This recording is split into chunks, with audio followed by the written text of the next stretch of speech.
semuanya. Selamat malam.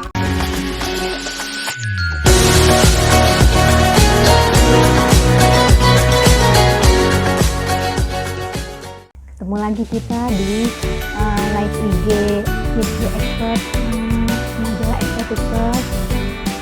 Kali ini kita akan membahas mengenai terapi ozon di masa karantina ini, dan kita akan menghadirkan expert juga. Kali ini Dr. Henty Widowati. Beliau adalah owner dari Bianca Estetik Clinic yang akan tampil kali ini untuk membahas mengenai terapi ozon ini.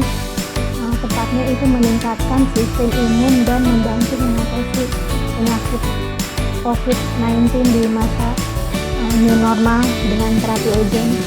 Ketua Bidang Ilmiah Perdaweri Perhimpunan Dokter Estetik dan Anti-Aging Indonesia Jakarta. Beliau juga sedang dalam program S3 Anti-Aging di Universitas Udayana Bali dan sedang meneliti tentang ozon ini.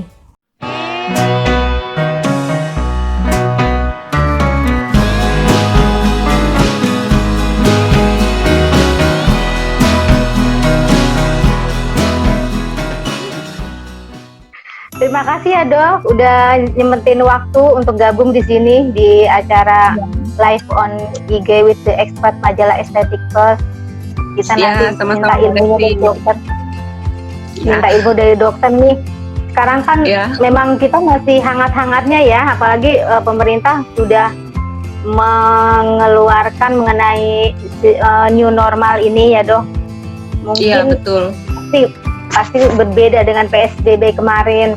Kita mungkin sekarang sudah lebih longgar, tapi nggak boleh bebas-bebas banget ya Dok. Ya, betul. Masih ada.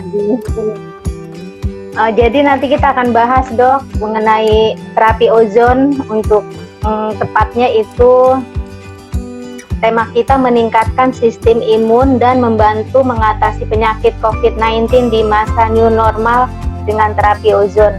Dokter kan pakarnya ya, ahlinya terapi ozon. Terus nanti kita penonton juga bisa tanya-tanya ya ke Dokter Henty. Ini pakarnya loh, jangan sampai dilewatkan begitu saja pertanyaannya. Ini nanti yang tanya dapat voucher ya Dok? Ya. Dapat voucher itu. Iya betul. Untuk vouchernya itu free terapi ozon di Bianca Estetik Clinic untuk 3 orang, dan diskon 20% terapi ozon juga untuk 3 orang juga ya Dok? Ya betul. Vouchernya udah ada. Jangan sampai nggak nanya ya penonton semuanya.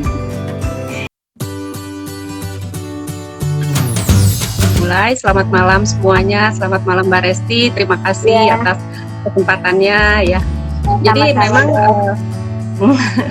Jadi memang saat ini kita lihat sendiri ya dari data pemerintah cukup mengerikan ya Mbak Resti ya, kalau dipikir ya. Kemarin saya aja udah shock, wah 1041 kasus baru. Hari ini 1243 atau 41 ya, atau kemarin 143 ya, 1043 ya sekitar segitu deh. Naiknya 100 ini hari ini, tapi totalnya keseluruhan itu 1241 hari ini ya, 141 atau 143. Sebenarnya kondisi new normal ini bukan berarti kita udah bebas nih, udah nggak ada corona gitu. Jadi justru kita harus waspada karena memang wabah coronanya juga belum reda seperti itu ya. Jadi memang kita lihat sendiri data pemerintah naik, dan itu kita semua tahu bahwa data itu belum semua mencakup seluruh Indonesia. Itu yang bisa didata sama pemerintah, tapi sesungguhnya pada kenyataannya itu jauh lebih tinggi daripada itu, seperti itu ya. Nah kemudian kenapa new era ini kita tetap harus dilonggarkan, karena memang pemerintah ada kebijakan untuk perekonomian, tapi bukan berarti, sekali lagi saya tekankan, bukan berarti corona ini mereda, bukan. Tapi kalau kita tetap lockdown, itu perekonomian benar-benar nggak bisa jalan. Jadi kita meninggal gara-gara corona, tapi kita meninggal bisa karena ekonomi kita nggak jalan. kita sendiri nggak tahu nih sampai kapan pandemi ini gitu. Kemungkinan bisa setahun 2 tahun kalau kita nggak tertib, nggak pakai masker, nggak rajin cuci tangan, nggak mandi setelah pulang. Mungkin nanti kita singgung sedikit masalah itu. Nah ini akan terus berkembang, terus memanjang terus gitu. Jadi memang memang kita harus berdamai sama corona ini. Berdamai bukan dalam arti coronanya udah nggak ada, tapi kita harus dengan menetapkan norma-norma baru semuanya, semua. Jadi yang biasanya kita nggak pakai masker, ya pakai masker itu udah jadi harus kebiasaan baru kita sekarang. Nah kemudian cuci tangan yang harus betul-betul ya itu tadi 20 detik minimal ya semuanya, sampai sela-sela semua itu harus cuci tangan. Pulang dari mana-mana mandi. Nah kemudian pemerintah sekarang ada kebijakan pakai masker, kalau nggak pakai masker didenda 250.000 kalau saya nggak salah ya. Nah itu dia, itu langkah-langkah yang harus yang harus diikuti kita di new normal ini. Nah kemudian jangan lupa kemana-mana kita harus bawa hand sanitizer ya, hand sanitizer.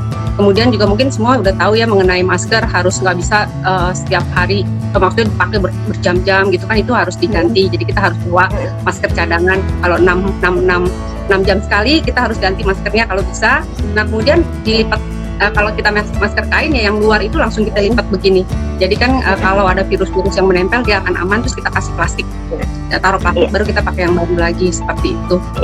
Nah kemudian itu protokol-protokol kesehatan yang memang kita harus jalankan di saat new normal ini. Kemudian jangan lupa lagi social distancing. Social distancing itu tetap harus, kita di mana-mana harus jaga jarak, terutama mungkin di pasar. Ya di pasar itu agak susah karena kita yang mengerti harusnya kita bisa menjaga. Jangan kadang-kadang banyak yang juga kurang sedikit mengerti bahwa oh ini masih ada loh Mbak Resti yang berpendapat bahwa corona ini hoax. Corona ini bisa-bisanya pemerintah karena nggak ada apa-apa kok gitu ya. Tapi begitu ada keluarga atau apa yang kena, baru mereka oh iya lu bener baru betul-betul jaga gitu. Nah kan maksudnya jangan sampai seperti itu terjadi.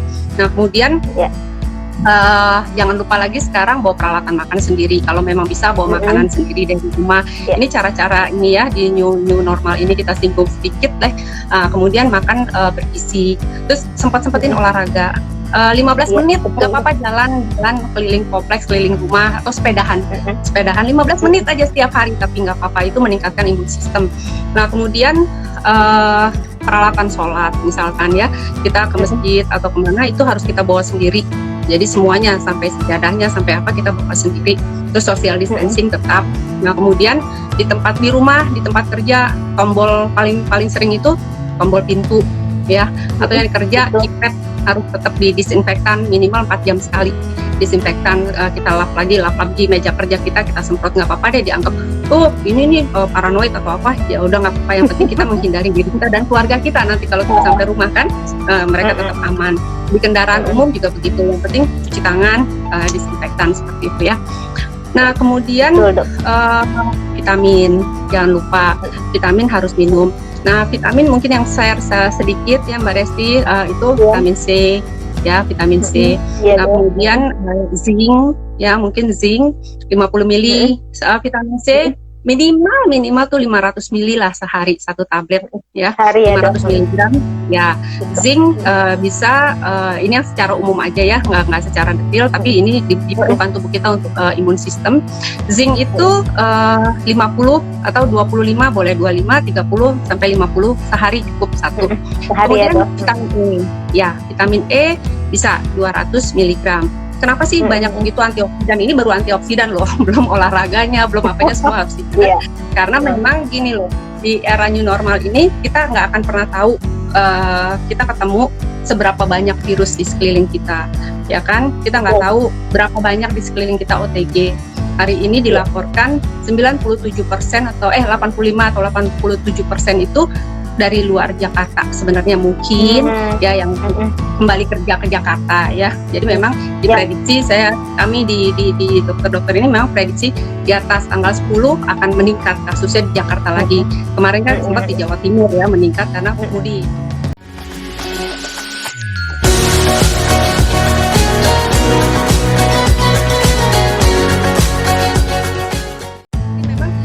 ini memang harus diwaspadai.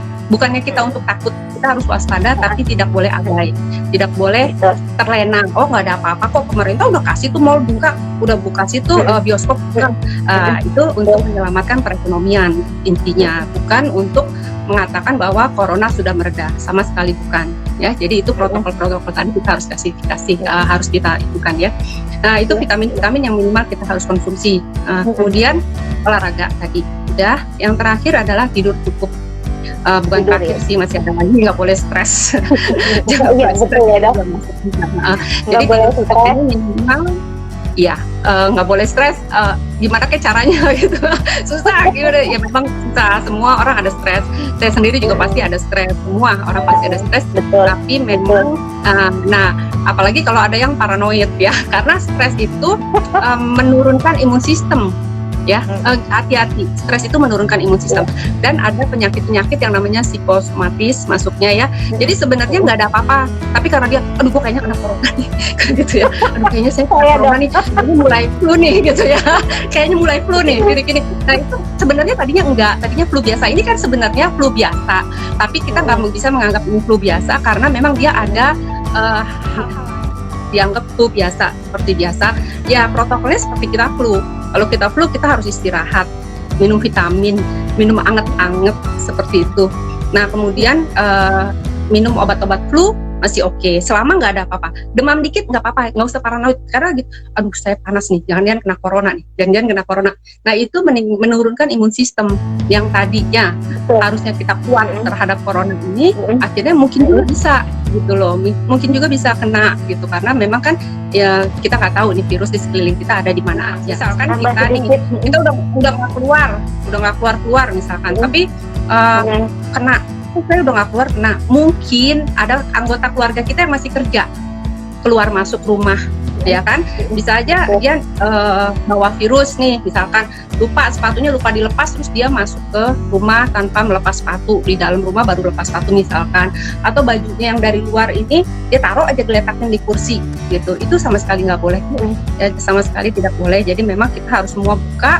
Kalau bisa malah setiap pulang dari mana-mana kita mandi keramas, karena ini bisa nempel juga. Kita udah banyak tahu ya, mungkin dari share-share WA grup atau apa, pasti udah banyak bahwa oh ya di gelas itu dia nempel berapa hari, misalkan di metal itu bisa 4 sampai 7 hari dia nempel, di bahan ini bisa 4 hari gitu. Jadi memang di rambut kemarin saya lihat penelitiannya belum pasti, belum ada, tapi diduga 5 hari di rambut. Jadi memang kalau bisa kita tutup rambut kita pakai topi ya.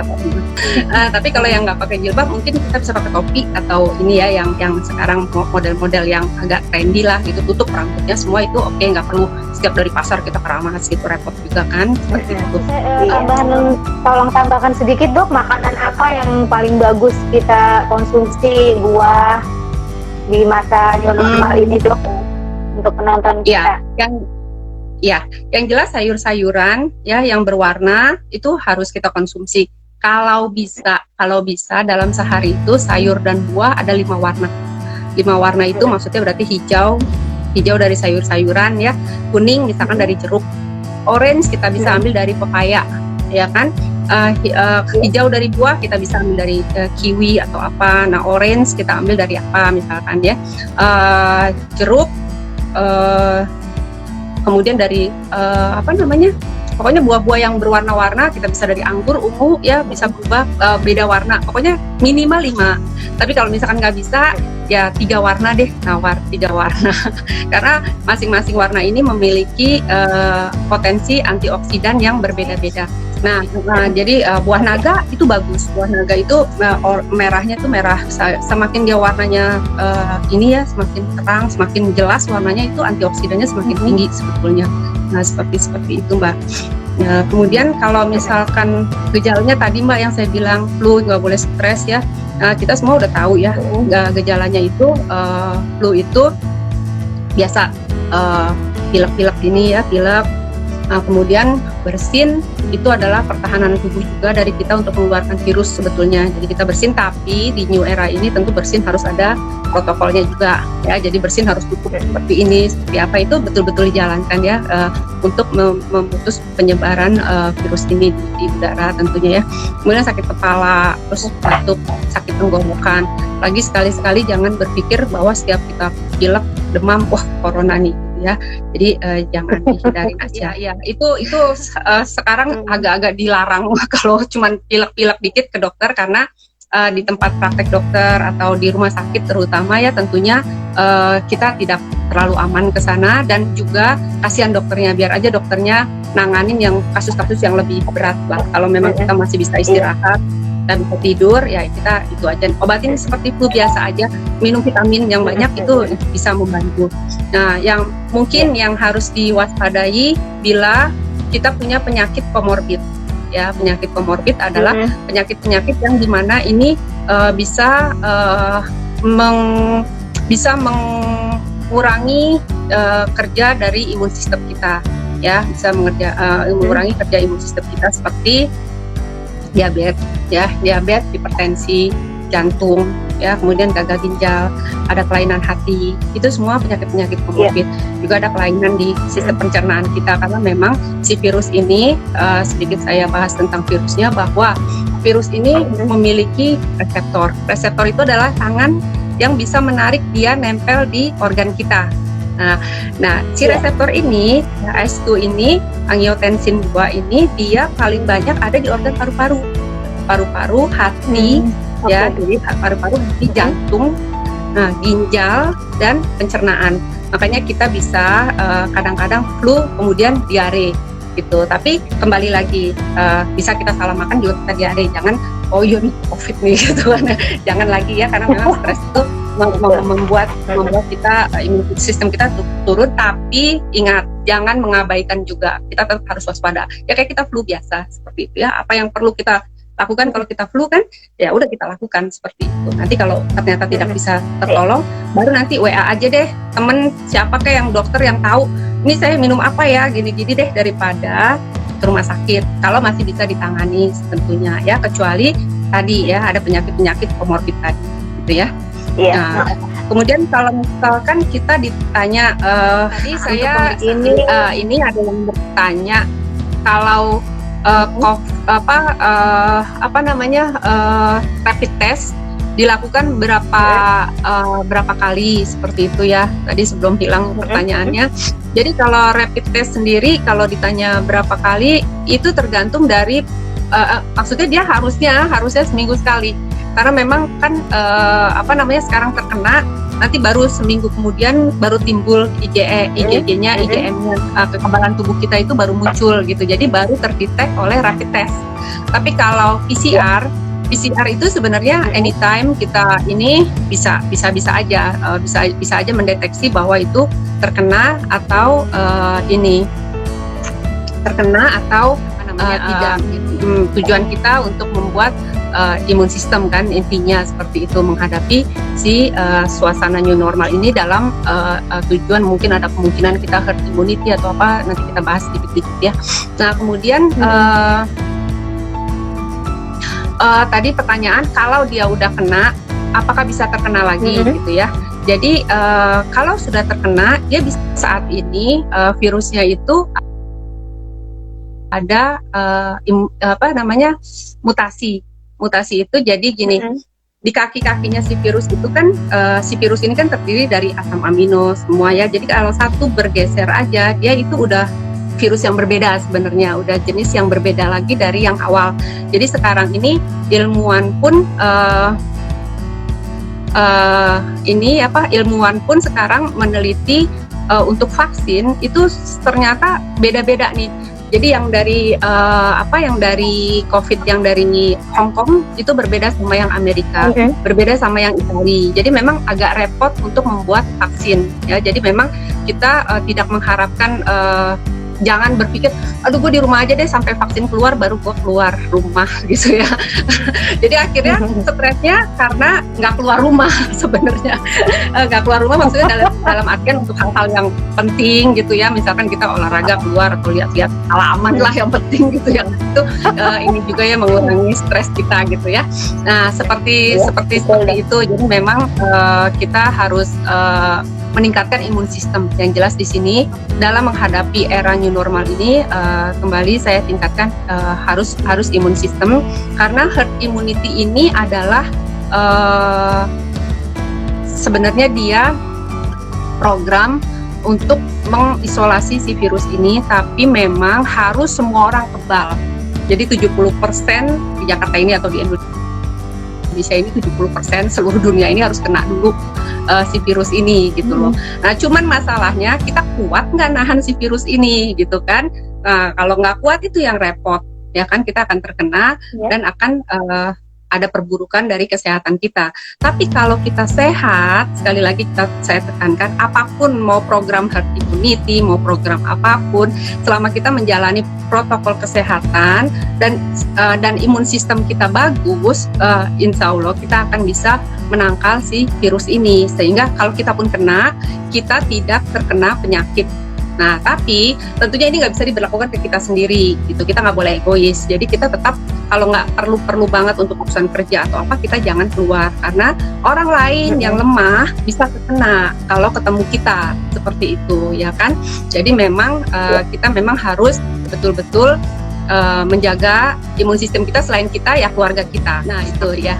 Jadi saya coba sedikit ini ya. Jadi kalau secara keseluruhan, secara ilmunya ininya secara general ya. Nah, yang imun sistemnya kuat itu sebenarnya usia 18 sampai 50 tahun. Ini secara literatur ya kedokteran itu 18 sampai 50 tahun dengan syarat tidak ada penyakit penyerta. Tidak ada penyakit penyerta tadi ya Mbak ya, nggak ada diabetes, nggak ada hipertensi.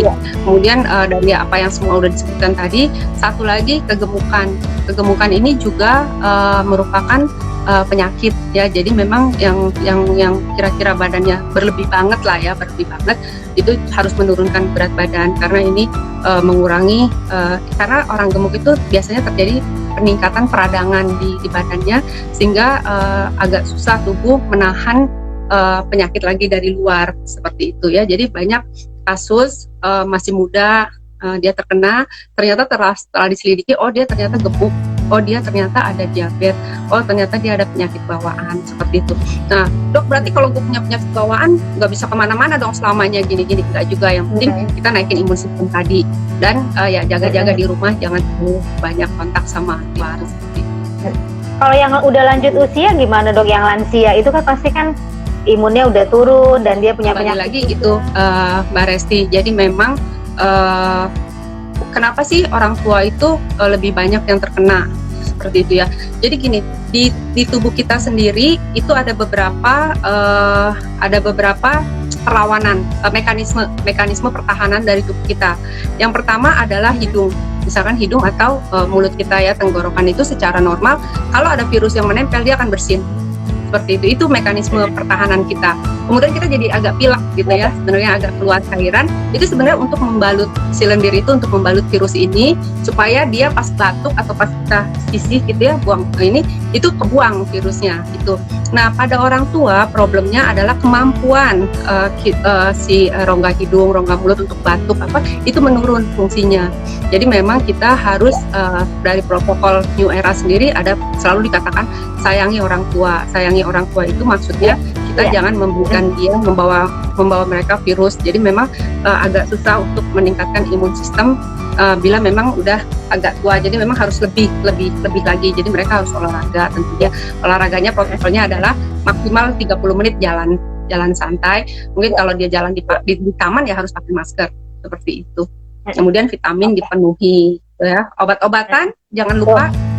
Obat-obatan harus tetap diminum bagaimanapun caranya, apakah dokternya di WA, yang penting jangan ke rumah sakit, karena banyak laporan dari teman sejawat bahwa selain COVID ternyata banyak juga dia meninggal karena penyakit komorbidnya, karena mereka takut ke rumah sakit tapi nggak minum obat jadinya karena obatnya habis seperti itu. Jadi memang coba dicari banyak sekarang, apakah ada yang apa sih, maaf ya sebutin, apakah Halodoc ataukah apa, itu kan ada dokter yang bisa konsultasi online. Nah ya coba itu dimanfaatkan untuk yang orang-orang punya orang tua ya, tolong dimanfaatkan supaya orang tuanya tetap bisa minum obat. Jadi selain tadi imun sistem yang kita bangun ya dengan minum-minum tadi, mungkin ada yang baru-baru join ya, mungkin saya ulangin lagi ya sedikit, bahwa tadi selain program pemerintah protokol kesehatan di New Era ini sekali lagi bukan new normal, sorry kok jadi new era new normal. New normal ini bukan berarti bahwa si COVID sudah mereda, virus ini mereda, bukan. Kita tahu kasus hari ini 1240 sekian ya, jadi memang bukan mereda, tapi kita harus membiasakan berdamai, kalau presiden kita bilang ya, berdamai dengan virus ini, bahwa memang kita harus tadi protokol kesehatan tadi semua sudah tahu, pakai masker, cuci tangan, mandi segala macam. Nah kemudian minum vitamin, mungkin vitamin tadi saya ulang, vitamin C sehari minimal 500 mg. Nah kemudian vitamin E bisa 100 atau 200 mg ya, sebenarnya 100 cukup ya, tapi kadang-kadang sediaan 100 mg itu agak susah, jadi kita minum 200, tapi kalau bisa 100 bisa.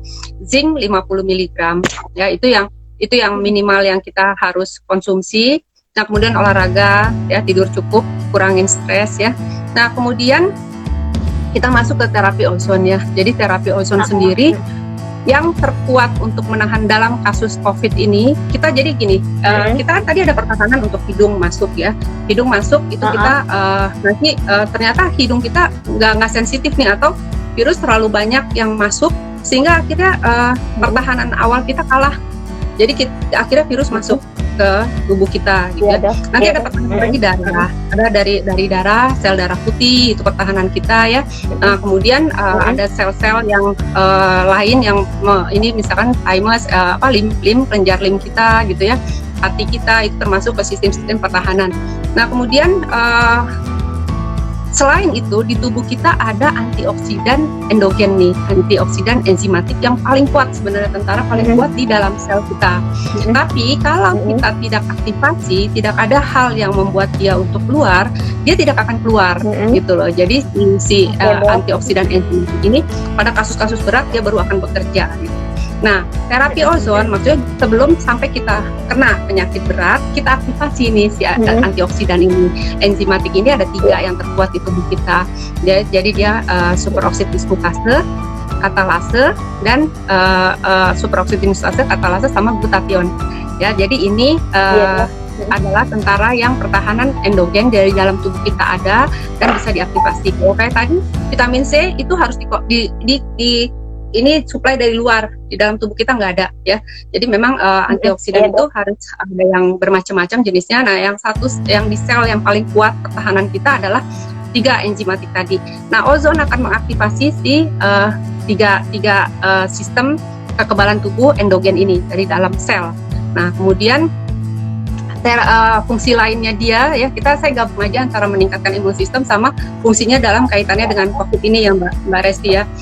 Jadi kita tahu sekarang kasus-kasus di rumah sakit bahwa ternyata pasien-pasien COVID ini kekurangan oksigen di dalam jaringannya, jaringan tubuhnya itu kekurangan oksigen. Jadi si ozon kembali lagi dia mengaktifkan enzim namanya ada 23 diposfoglycerat, di mana ini akan mengoksigenasi jaringan lebih tinggi.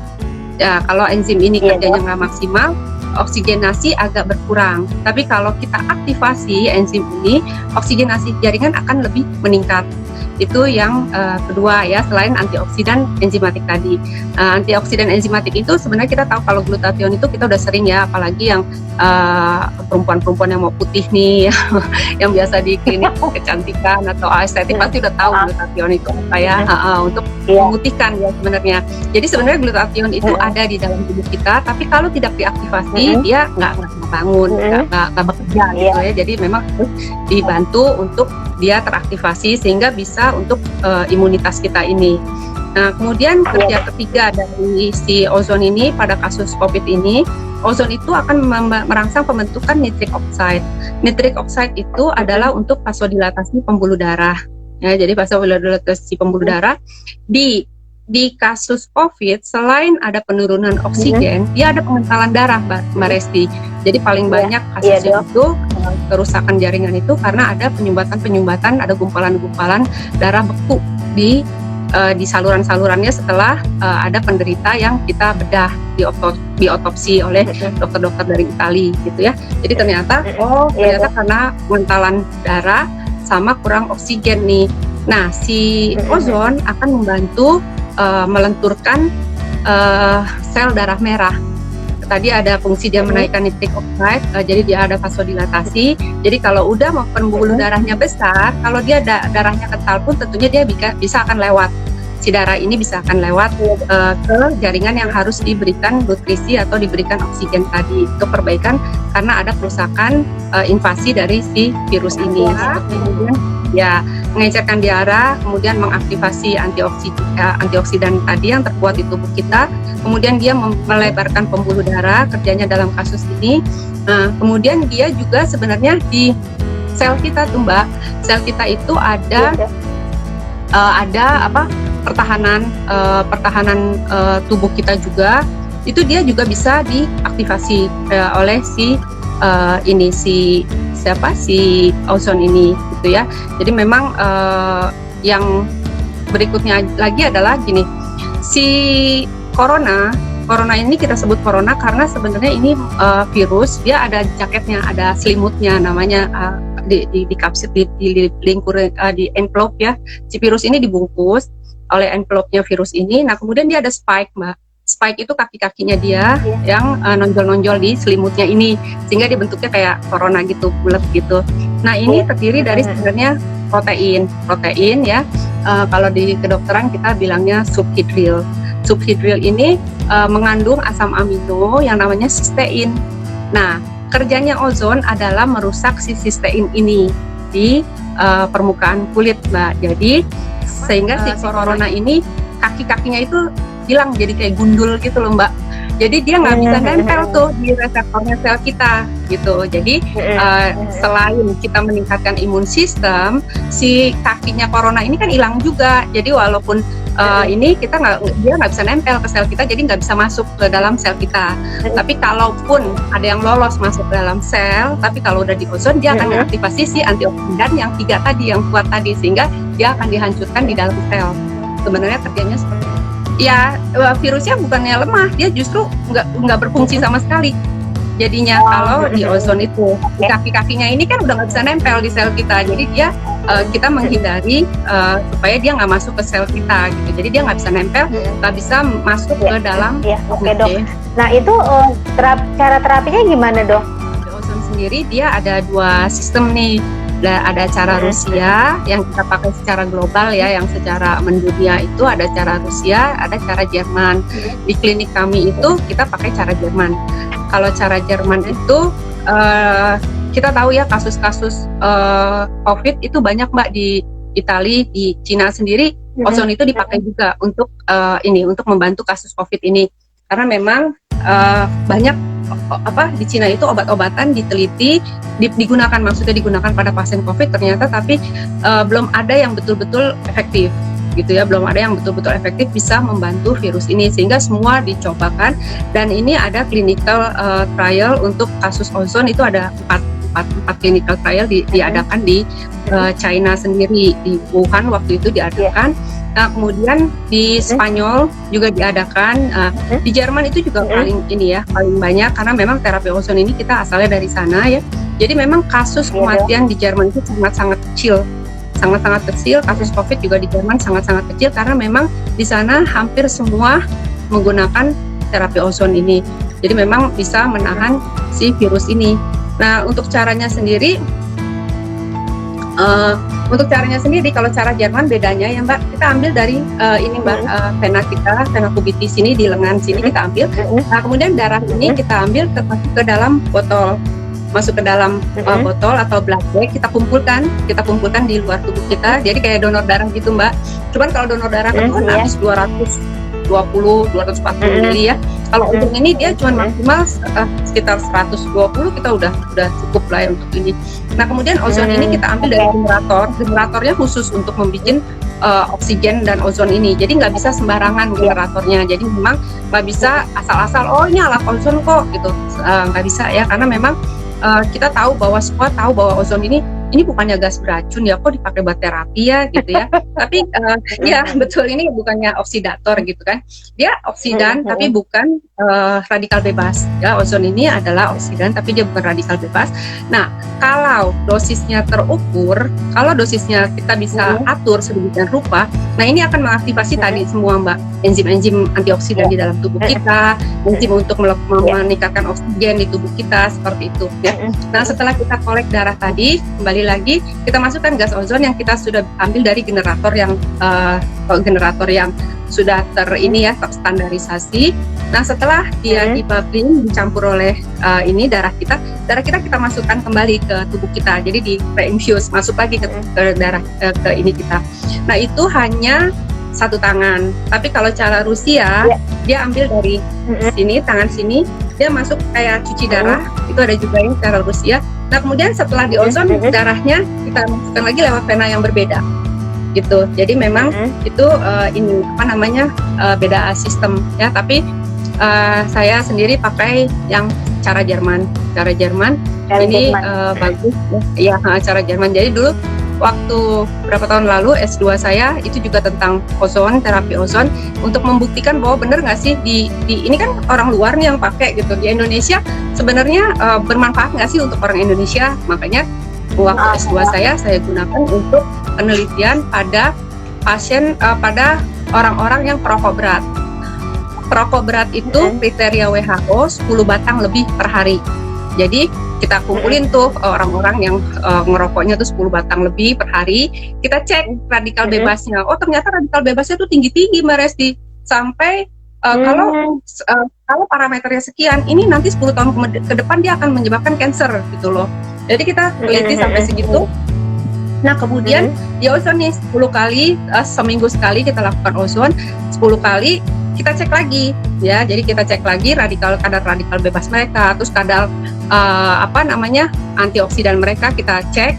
Ternyata radikal bebasnya semua turun sampai ke arah rata-rata normal seperti itu. Jadi makanya S2 itu berhasil. Sekarang S3 juga saya teliti untuk penuaan pada pria ya, tapi sedang berjalan, doain mudah-mudahan lancar. Karena adanya COVID ini saya nggak bisa mengalami karena saya ambil di Udayana ya. Agak repot, saya terhambat lama karena memang nggak bisa ke sana untuk melakukan penelitiannya gitu. Nah, jadi seperti itu. Nah, tadi ada, sebelum lupa, ada pertanyaan, berarti glutathione itu meningkatkan antioksidan, meningkatkan imun sistem. Itu betul sekali ya. Jadi kalau misalkan kita mau suntik infus vitamin C atau glutathione, itu sangat-sangat bagus. Tapi glutathione ini kurang bagus kalau kita minum oral, karena memang banyak dirusak oleh sistem pencernaan kita. Jadi memang paling bagus secara mungkin ada pertanyaan yang itu. Kalau dari ozon sendiri, saya rasa penjelasan saya sudah cukup sih Mbak Resti. Cuman memang ozon ini ada harus si generator pembentuk ozonnya itu harus hati-hati. Cuman seperti itu yang Mbak, yang mau melakukan terapi ozon harus hati-hati dengan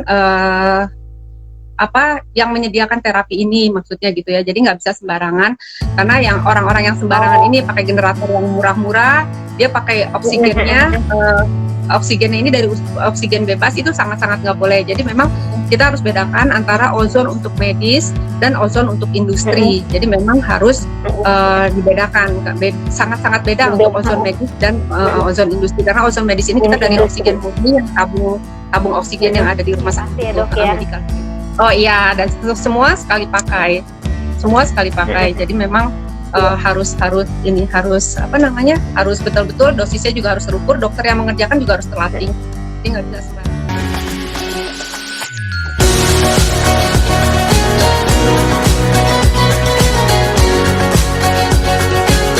Bagusnya itu kita melakukan terapi ozon ini, walaupun dia belum kena COVID ini, nggak apa-apa ya dok ya? Atau bagusnya setelah gimana? Bagusnya gimana tuh dok?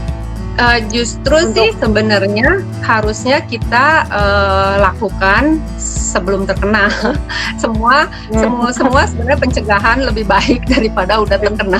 Karena kalau udah terkena, waktu kita juga tersita banyak. Apalagi kalau misalkan kita positif, kita harus isolasi 2 minggu gitu ya. Jadi maksudnya benar-benar waktu kita itu kan sangat berharga. Kita bisa ngerjakan yang lain dibanding kita harus 2 minggu isolasi. Karena kalau kita nggak isolasi kan keluarga kita yang lain bisa. Kalau yang udah terkena boleh juga nggak, Dok? Sebenarnya kalau yang udah terkena justru bagus juga. Tadi yang saya bilang di Spanyol contohnya ya, yang udah ada reportnya. Jadi dia itu angka kematian di ICU pasien-pasien yang udah parah ya, yang udah diintubasi itu dikasih ozon di Spanyol itu ya. Ada satu rumah sakit itu bisa browsing ya. Nah itu angka kematiannya dari 15% itu turun jadi 3% setelah di ozon. Bagusnya memang kita lakukan sebelum terkena, karena kalau udah terkena itu lebih repot protokolnya. Tapi kalau sebelum kita untuk meningkatkan imun sistem, kita bisa ozon seminggu sekali, kalau memang nggak ada apa-apa, kita untuk meningkatkan imun sistem kita bisa lakukan seminggu sekali. Tapi kalau misalkan kita kayaknya saya flu nih, Dok, tapi ini saya masih negatif sih, rapid test saya negatif atau apa, ya kita bisa misalkan ada pernah sejawat sebenarnya dia ada beberapa kali ketemu sama OTG tapi nggak tahu, jadi meeting bareng di kantor gitu ya, ternyata begitu dia selesai meeting besoknya ketahuan bahwa dia positif swab gitu misalkan. takut kan daripada stresnya, ya udah ozon kita bisa lakukan seminggu 3 kali gak apa-apa, aman sih. Di rumah sakit di Italia kemarin ada web juga dengan dokter-dokter Italia, kebetulan saya ikut. Itu dia pada pasien gawat itu dia lakukan 12 jam sekali, karena itu di rumah sakit dia lakukan sehari terapi ozonnya gitu. Jadi memang, dan itu sangat banyak membantu seperti itu. Sudah banyak di China sendiri dilakukan setiap hari. Jadi tergantung ke derajat keparahan si pasiennya ini seperti. Berarti bagus banget ya, Dok, untuk pencegahan maupun untuk pengobatan bagus ya, Dok. Pencegahan, pengobatan. Dan seminggu 3 kali masih aman ya, Dok? Seminggu 3 kali kalau pas ada keluhan aja. Misalkan kita kayaknya aku kayaknya berat ya, badan mulai nggak enak nih atau apa, kita takut tapi kita mau ozon bisa seminggu 3 kali, karena kita kejar ini ya. Misalkan pun dia ada di tubuh kita, itu kan bisa langsung dibersihkan karena tadi ada sistem yang dia ngegundulin si kaki-kakinya si corona tadi kan, karena dia mengoksidasi salah satu asam amino yang ada di kakinya si virus itu, seperti itu. Oke, Dok, mudah-mudahan ini ya penonton kita jelas. Kita jawab satu pertanyaan dulu ya, Dok. Efek sampingnya ada nggak, Dok, terapi ozon ini? Ya, sejauh ini penelitian tidak ada efek samping, tapi dia ada kontraindikasi. Nah, kontraindikasi itu kontraindikasi itu adalah orang-orang yang memang ada ada pengenceran darah secara genetik. Jadi dia kalau ada penyakit GCPD itu kita nggak bisa ozon, karena memang secara natural dia memang darahnya itu encer sekali. Jadi memang kita harus cek lab dulu sebetulnya, dicek lab dulu apakah dia ada penyakit GCPD ini, penyerta ini. Kalau dia udah terlalu encer darah di tubuh dia, nah terapi ozon kan ngencerin darah nih, Mbak. Jadi ngeri, ditakutkan bahwa akan terjadi perburukan dari penyakitnya ini, bisa perdarahan di mana-mana. Nah, kemudian kalau pasien-pasien stroke, pada pasien stroke itu banyak, Mbak, di ozon itu perbaikannya sangat-sangat bagus gitu ya, sangat-sangat baik. Tapi pada pasien pasca perdarahan, stroke perdarahan, pada saat dia masih baru stroke dan dia terjadi perdarahan, itu nggak boleh ozon, karena memang ozon akan memperparah perdarahan dia gitu. Jadi memang kita harus tunggu 1 bulan itu baru kita mulai terapi ozon. Jadi perbaikannya sangat signifikan, sangat bagus. Nah, kemudian ada satu pertanyaan nih, Mbak, bisa nggak sih ozon diambil dari darah orang? Iya, tentunya saya juga baca. Bisa ya, Dok? Sangat bisa, karena kita orang lain kita nggak tahu nih sakit apa gitu kan, karena kan kita menghindari pencegahan justru menghindari penularan dari penyakit lain gitu kan. Kita lakukan ozon ini semua sekali buang, botol-botolnya, infusetnya semua, jarum-jarum semua sekali buang untuk menghindari penularan kontaminasi dari hal-hal lain gitu. Jadi kita memang setelah sekali buang langsung masuk ke sistem limbah, kita kirim gitu lah limbah ke rumah sakit untuk dihancurkan. Jadi memang itu sangat-sangat tidak boleh kalau pakai darah orang lain. Ada yang tanya juga nih dok, kalau untuk menjaga sistem imun baiknya ozon sebulan berapa kali? Mungkin ini untuk pencegahan ya dok, gitu. Kalau untuk pencegahan kita biasanya lakukan seminggu sekali Mbak. Seminggu sekali kita cukup, tapi tentunya ini nggak bisa ya kita ya udah terapi ozon aja, kan saya udah terapi ozon, saya nggak perlu minum vitamin dong, saya nggak perlu ini itu, nggak bisa juga sih. Jadi memang tetap harus combine semua penyakit, semua cara pengobatan terapi itu kita sebaiknya combine gitu. Jadi kan ini tambahan ya untuk meningkatkan imun sistem. Tapi tentunya kalau misalkan di rumah setelah terapi ozon seminggu sekali tetap harus minum vitamin, tetap kita harus olahraga, tetap harus tidur banyak, seperti tidur cukup tadi sekitar 6-8 jam ya, jangan tidur nggak bangun-bangun, ini meningkatkan imun sistem mah, jadi aku tidur aja. Kalian nyindir yang di rumah nih sebenarnya. Bukan berarti kalau udah terapi ozon tuh yang lain nggak vitamin nggak usah, nggak gitu kan ya dok, tetap vitamin ya dok. Iya nggak bisa. Tetap semuanya itu harus dipenuhi. Baik. Nah, di Jakarta sendiri itu ada beberapa rumah sakit yang ada terapi ozon ya. Jadi Gatot Subroto, rumah sakit RSPAD itu ada ya. Kalau misalkan ditanya di mana sih dok ini gitu ya, itu RSPAD setahu saya ada di RSPAD ada. Nah kemudian di Siloam RSMCT yang Semanggi itu ada. Nah, kemudian di beberapa klinik di seluruh Indonesia sih ada sih teman-teman yang yang ada terapi ozon. Itu ada. Nah tarifnya sendiri berbeda-beda. Kalau yang cara Jerman mungkin tergantung fasilitas klinik ya. Semakin dia rumah sakit besar, mungkin dia butuh biaya operasional besar sehingga harganya mungkin agak sedikit meningkat. Jadi kalau yang Jerman, yang cara Jerman itu rata-rata bisa saya indikan kalau yang pakai botol ya, pakai botol kaca gitu ya, itu antara 1,5 sampai 1 juta. Cuman ada kendala di klinik saya sendiri juga ada kendala karena import. Ini kan lockdown, semua negara lockdown, Jerman sendiri lockdown kan. Jadi dari dok benar. Sendiri, ya dari importirnya sendiri yang tadinya katanya pesawat dari Jerman langsung ke Indonesia bisa, dia harus mencelok dulu karena di mana-mana lockdown. Jadi Jerman itu cuma keluarin pesawat misalkan ke negara tetangganya kemana. Nah dari situ baru kemana lagi, baru ke Indonesia. Jadi ada peningkatan biaya, tapi mungkin ini cuma pada saat lockdown aja. Jadi memang ada peningkatan sedikit biaya untuk tambahan biaya selama ini aja, selama ada lockdown gitu. Jadi rata-rata kalau pakai yang kaca itu, gelas kaca itu antara 1 juta sampai 1,5. Nah kemudian kalau ada yang pakai blood bag ini yang kayak donor darah tuh plastik, itu ini dia sekitar 500 sampai 750. Iya, 500.000 sampai 750.000 sekali treatment seperti itu.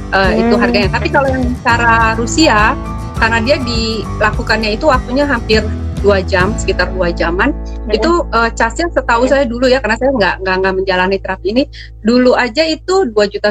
Saya nggak tahu sekarang berapa gitu. Nah kalau cara Rusia dia treatmentnya ini berjalan dalam waktu setengah jam, sekitar setengah jam. Kayaknya waktu kita sudah hampir habis dok. Pertanyaan masih ada lagi. Ini juga katanya ada yang mau terapi ozon hari Jumat. Iya, silahkan datang ke klinik dokter Enti ya. Saya ada voucher dari klinik Bianca itu ada tiga free yang blood bag ya. Itu 3 free. Kemudian yang 3 lagi ada diskon 20% kalau nggak salah dari saya kasih vouchernya ke Mbak Resti. Jadi nanti hubungin aja Estetik Plus, majalah Estetik Plus. Iya. DM kita aja ya yang tadi udah kirim pertanyaan, silakan DM, nanti vouchernya saya kirim. Mungkin ada tips atau apa dok dari dokter sebelum kita tutup untuk pembaca kita?